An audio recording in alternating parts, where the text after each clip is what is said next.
Ada jankudu akomili. Oni kana mega o nje jenki. Amaro no ai jankudu akomili. Ezo. Na matego. Aha. No nya kudu. Okay, onya.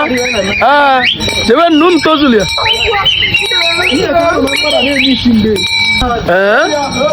Onya obere ogo aku. Kanje nke mara o maka mbia. Kukobo kalela jana badukombe jayame. Ija mama kolona idukombe jayame. Udwa komili ija mama selena idukombe jayame.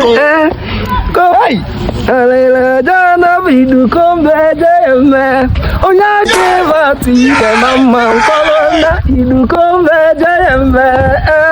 Ode woki kaija mama kolona idukombe jayame.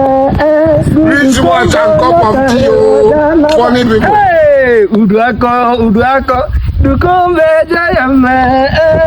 Dukombo yokalelo jana ba dukombe jayame. Oburo ego hono okupam. Odi keje mo oburo ni. Ba noro na ngbara mberi. Ya, mu mo wana apu. Oburo believe. Ejigo ayame. Ono ebure. Oya ngbara. Kone mu na ga to kwagara ono. Ma ga kone mu. Ezo ile je mara na mu ni na go esibe sie mu agbala pesato. Ezo ngi na esibe sie mu agbala. Kone mu na we akwana mu noso. Ma ni ba je mara ga na mbara be ono egbu ne. Nne gi na agba. Mana ai ma azazi ane. Ai ma azazi. Kene be na mani ikeche sigezi na agwu egwu. Kene bi ijije. Na na odu oburu na edewu na anore. Ana ma ga na ezi mmọnwụ na apụ. Na jube ebe ka ajije ba so ajije nke udu. Ngwa chizente ni ka mgbago kpa na eze ni. Ina ndo maka so ndi nwa okike. High chief udu akomili nyabu udu. Odokuno ni chibe eze. Nke kwalo obrovesi. So ni mebe de na 2018. Ezoku. Nseki na kelasi ejele no evi. Udi kevi leleze. Ano kwalo na apu yale. Obewu. Zigi mewe. Ine gugu kuma. Uba ko ke tuka pelempeni korama. O gebe mo kana bia. O ego bi wanne. Obewu na boswani. Bu ubaka. Ndiro bomo na. Ayi. Nke tata nke nkaru wa vegi mani veveleki. Omo. Onye ga mo nwa na gani maro. Obore je ni obore ne dewu na katada. Bane. Obore ne dewu na katada. Bane. Ai ne rebel ma na iwe ma. Nke so ni ga na ga ife.